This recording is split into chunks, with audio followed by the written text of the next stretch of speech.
Hola, en el día de hoy vamos a hacer la práctica de la curva del ventilador. Para esta práctica y para las restantes, ¿sí?, se requiere el manejo cuidadoso de esta consola. Listo. Nosotros abrimos la consola. Tenemos que energizar la consola subiendo estos dos breques hacia arriba. Pero antes de hacerlo, tenemos que hacer lo siguiente: asegurarnos que este botón está en el mínimo. ¿Listo? ¿Para qué? Para que cuando energicemos el sistema, el ventilador no entre en todas las revoluciones, en toda la potencia, y no se nos vaya a quemar. Entonces, esto para todas las prácticas, importantísimo. Verificar que está al mínimo las revoluciones del ventilador. Bueno, vamos entonces por pasos a ver cómo se energiza el sistema.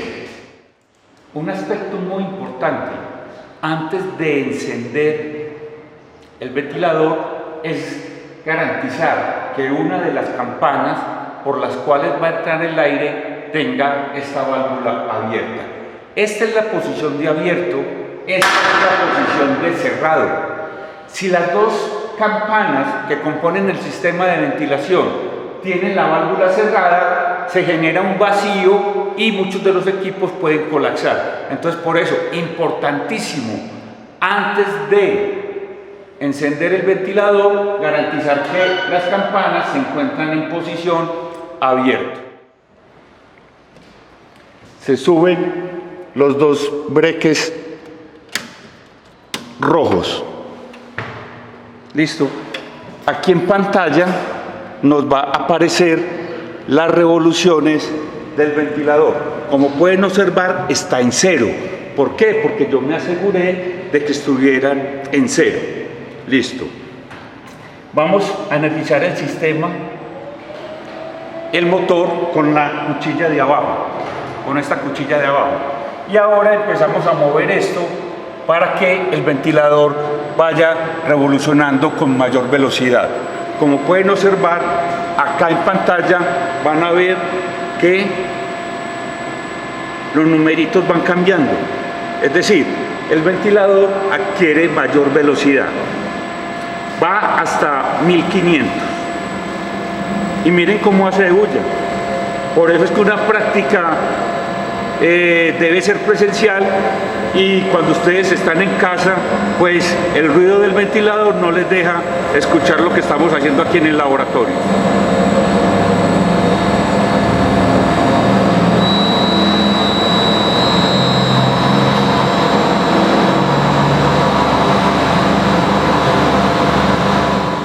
El sistema de ventilación está compuesto por 4 equipos de control: un filtro de talegas, una torre de absorción, una torre empacada y un ciclón. Cuando vamos a hacer mediciones en la curva del ventilador,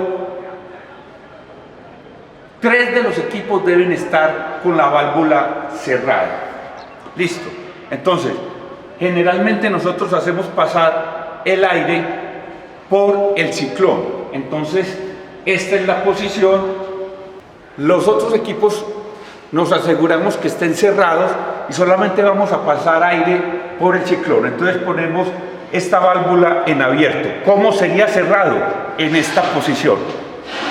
Hay que hacer un poco de fuerza. Listo. Entonces, por lo menos uno de los equipos de control debe estar abierto, preferencialmente que sea el ciclón. Entonces lo abrimos. Nosotros, ¿qué es lo que vamos a hacer? Vamos a medir la velocidad de los gases dentro de la chimenea con diferentes revoluciones del ventilador. Entonces, para eso tenemos el termoanemómetro. Simplemente lo encendemos. Bueno, aquí ya tenemos el termoanemómetro encendido. El número de arriba nos está marcando la temperatura. Como nosotros estamos trabajando con el aire como gas que pasa por dentro de la tubería, es importantísimo anotar siempre datos de temperatura. Y aquí nos está midiendo la velocidad en metros por segundo. Obvio, como esto no está al interior de la chimenea, me está marcando unas velocidades muy bajitas a medida de que yo voy moviendo la varilla del termoanemómetro. Al interior de la chimenea nosotros podemos desplegar esta varilla, y por acá, por este agujero, es donde nosotros tenemos que medir la velocidad del gas al interior de la chimenea. Listo, esto tiene que ir perpendicular a la chimenea, es decir, mirando hacia abajo. Este es el punto de medición de la velocidad. Tenemos, como lo dice el método 1 de la EPA, dos niples formando un ángulo de 90 grados. Nosotros abrimos la tapa del niple en el cual vamos a hacer la medición, y en el interior vamos a ir desplegando la varilla del termoanemómetro de acuerdo a lo que nos dice el método 1 de la EPA. Listo. Para poder aplicar el método 1 de la EPA, ¿qué tenemos que hacer?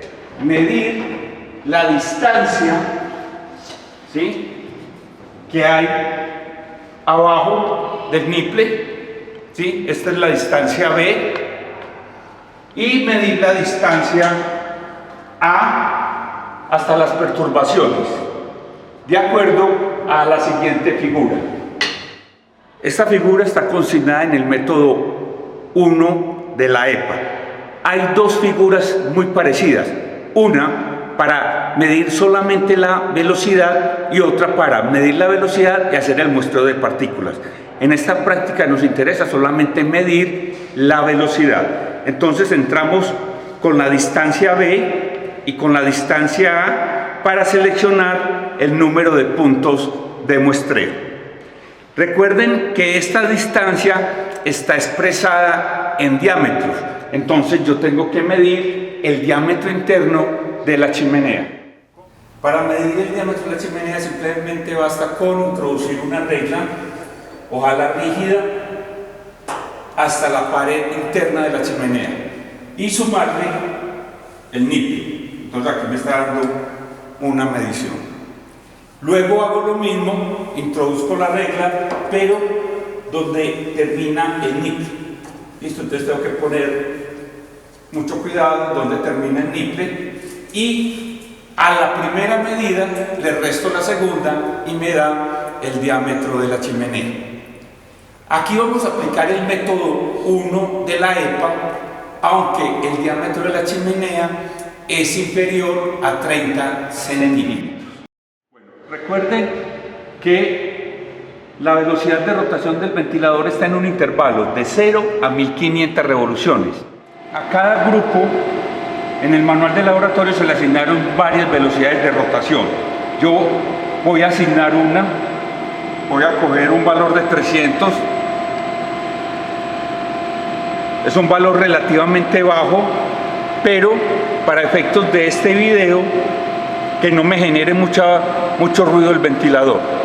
Listo, entonces ya escogimos 300 y procedemos entonces a medir la velocidad en la chimenea. Al aplicar el método 1 de la EPA, a ustedes les debieron dar diferentes posiciones al interior de la chimenea de acuerdo al número de puntos. Su ubicación al interior de la chimenea se da de acuerdo a esta tabla, y eso me va a redundar en una posición al interior de la chimenea. Listo, en cada puntico de ellos yo debo medir la velocidad. Primero, debo ver la ubicación para poder introducir la varilla del termoanemómetro. Es decir, es de acuerdo a la figura del método 1. Midiendo la posición, entonces yo ya sé que puedo introducir hasta ese punto, garantizando que voy a medir la velocidad en ese punto. Eso me debe dar una velocidad que la vamos a registrar aquí en pantalla.